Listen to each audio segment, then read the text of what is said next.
Bonsoir tout le monde, on se retrouve pour une nouvelle vidéo, on se retrouve pour une vidéo ASMR, lecture chuchotée avec quelques petits bonbons.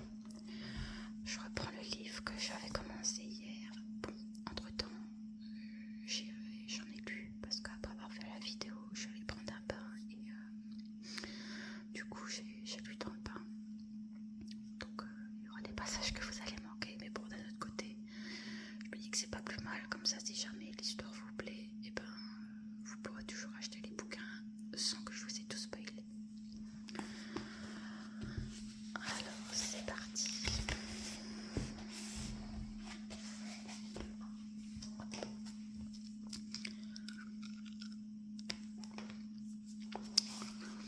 Un cavalier sombre. Je m'accordai une brève halte au bord d'un ruisseau pour étancher ma soif, sans cesser de jeter autour de moi des coups d'œil inquiets. Je craignais qu'on ne m'attaque pas derrière. Je marchais déjà depuis 2 jours, ayant à peine pris le temps de manger ou de dormir. Mes blessures étaient légères, je n'avais perdu que peu de sang, mais tout mon corps me faisait mal, et j'étais au bord de l'épuisement. Mes ennemis me suivaient, cachés parmi les arbres. Dès que je m'arrêtais, je percevais des craquements de branches. Ils ne faisaient aucun effort pour dissimuler leur présence, dont ils étaient sûrs de l'emporter. Ils pouvaient se jeter sur moi d'une seconde à l'autre. J'étais encore loin de la sécurité relative de Chip and Dale, et je serais bientôt incapable de faire un pas de plus. La tête du malin, que je tenais toujours par les cheveux, me semblait de plus en plus lourde, alors que je sortais d'un beau antitubant. Une vaste plaine s'étendit devant moi. À la lumière de la lune, je distinguai au loin une bonne centaine de serviteurs du malin. Ils attendaient par petits groupes de 5 ou 6, et dès que j'apparus, ils s'ébranlèrent. Ils avançaient sans hâte, dans l'intention évidente d'en finir avec moi. C'étaient pour la plupart des sorcières en longues robes loqueteuses. Parmi elles marchaient des créatures d'une taille plus imposante, probablement des semi-hommes. Ces êtres nés d'une sorcière et engendrés par le malin. Comme j'aurais aimé avoir mon maître à mes côtés. Non pas l'être diminué resté à Chip and Dale. Sympa. Mais le formidable épouvanteur qui avait fait de moi son apprenti. Je me sentais affreusement seule, j'allais échouer, j'avais entrepris cet interminable voyage pour rien. Je revis alors Alice en train d'embrasser le mage. Tous les souvenirs que j'avais d'elle, les dangers affrontés, les aventures partagées, nos conversations, la chaleur de notre amitié furent éclipsés par cette image, me laissant empli de colère et d'amertume.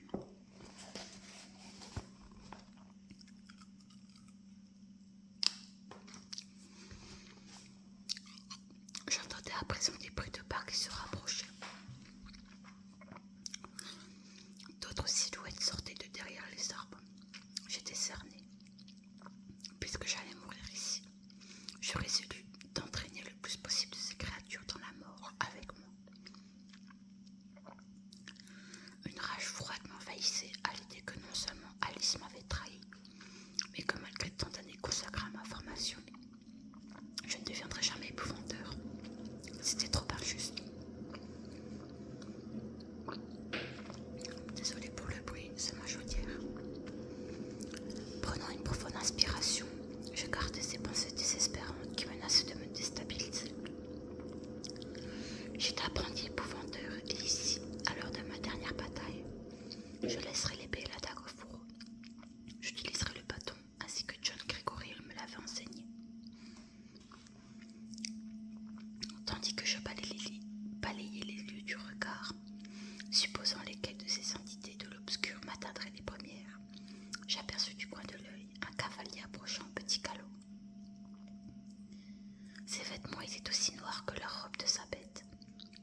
franchi leur ligne, nous prîmes la route de Chippented.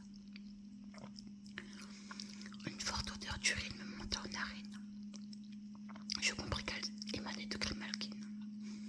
Pour me rejoindre, elle avait chevauché plus d'une journée sans mettre pied à terre. Je me rappelais sa jambe cassée et l'horrible vision de l'os perçant la chair. Elle devait souffrir horriblement. À l'aube, nous fîmes halte à la lisière d'un bois touffu. Les arbustes se disputaient l'espace et la lumière à l'ombre de grands arbres. On entendait un rugissement d'eau non loin de là. Je sautai au sol et me taillai un chemin jusqu'à la berge à coups d'épée. Cela me prit du temps car j'étais très affaiblie. Je n'avais aucune envie de dormir. Arrivé au bord du cours d'eau, je découvris un torrent qui tombait des hauteurs, une saillie rocheuse où quelques jeunes sapins avaient réussi à prendre racine. L'endroit me parut parfait. Grimalkin commença par dissimuler notre campement à l'aide d'un sort. Puis je dénouai la lyre qui lui liait les jambes et l'aida à descendre. Elle tenait debout et marchait en boitant fortement. La tête du malin resta attachée près des sacs d'avoine.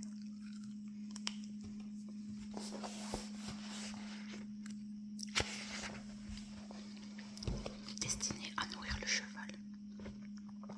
Malgré ma lassitude, je me mis aussitôt en chasse. Nous aurions de nouveau du lapin en menu. Luttant contre le sommeil, je posais des pièges dans les taillis.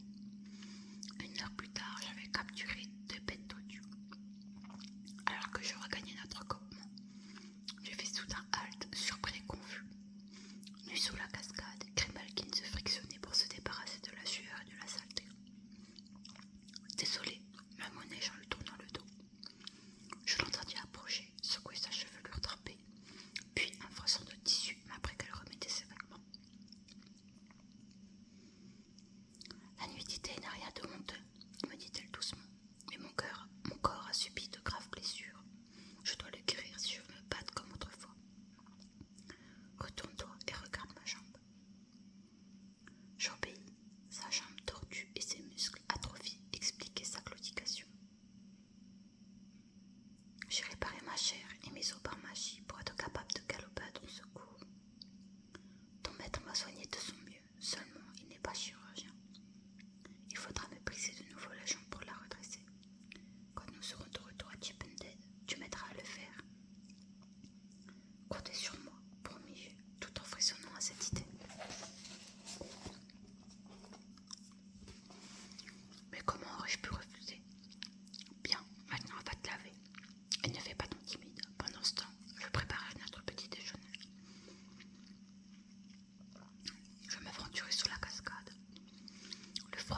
Alice avait-elle ouvert le livre que Lucrèce s'est présenté devant nous. C'est alors que les sorcières ont attaqué.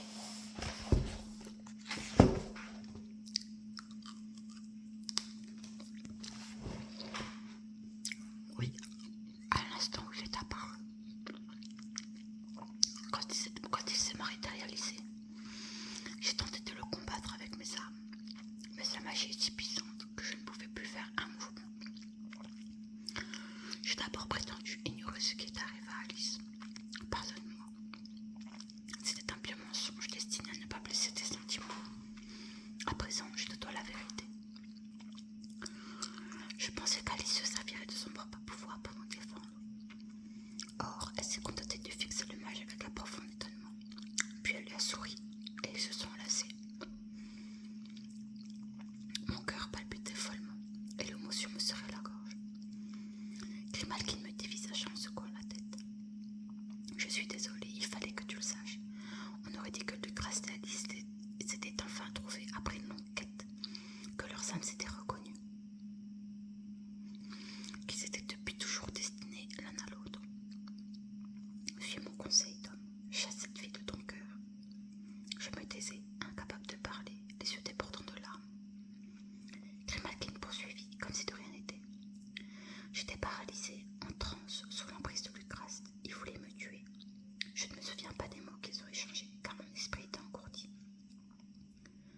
Je crois cependant qu'Alice appelait de ma cause. Il voulait également emporter la tête du malin.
francophones au nord du comté. C'est un livre de Bill White, non, demandai-je en montrant la tranche. Je me souvenais de l'avoir vu dans sa bibliothèque, autant il s'occupait de ma formation. En effet, j'ai réussi à récupérer ses cahiers de notes personnels, à l'exception de ceux concernant les sorcières d'eau, trop utiles au moulin. C'est Jude qui me les a apportés et trouvait que l'humidité les faisait moisir et qu'il serait mieux ici. Il y a un autre livre que balbutiai-je le cœur battant. Le Codex du Destin. Oui, Grimalkin m'a dit ce qu'il en était. Cet ouvrage aurait dû être brûlé.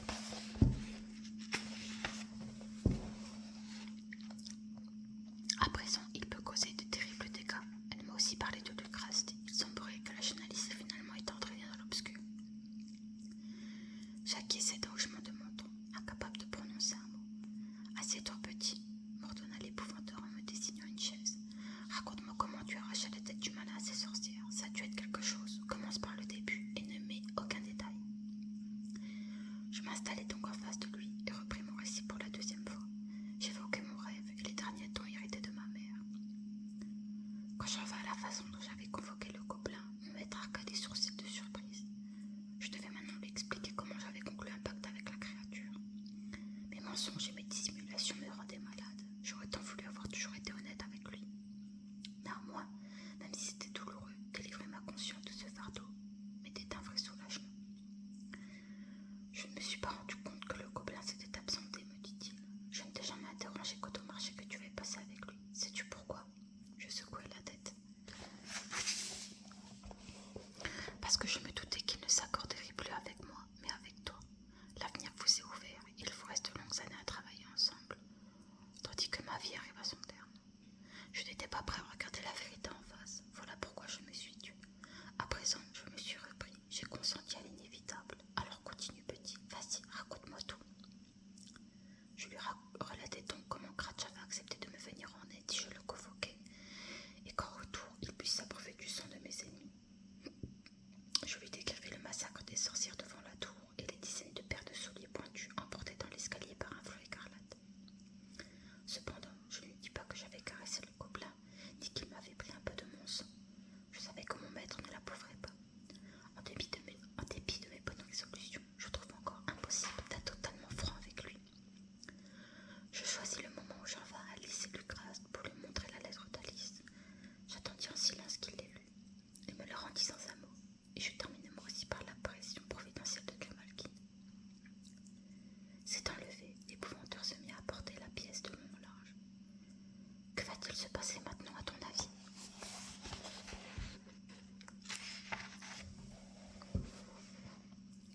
Je ne reverrai jamais Alice, et si cela arrivait, elle serait pour moi une étrangère, peut-être même une ennemie. Oublie-la, lança-t-il avec colère. Je te parle d'un sujet bien plus grave. Que vont faire les sorcières? Je haussai les épaules. Elles vont tenter de pénétrer dans le jardin et de reprendre la tête de leur maître. La dernière fois, nous les avons eues par surprise. Désormais, elles savent de quoi le gobelin est capable. Elles vont unir leur force magique, ce qui va constituer une vraie menace. Et notre gardien a ses limites. C'est exact, nous en avons eu la preuve quand il a combattu le fléau. De plus, Lucraste pourra intervenir en personne, et qui sait ce dont il est capable. Grimalkin, aussi formidable soit-elle, s'est trouvée impuissante face à lui. La récitation du grimoire est censée conférer des pouvoirs illimités. Même si c'est exagéré, nous allons subir de rudes attaques. Un épisode de ma bataille sur l'escalier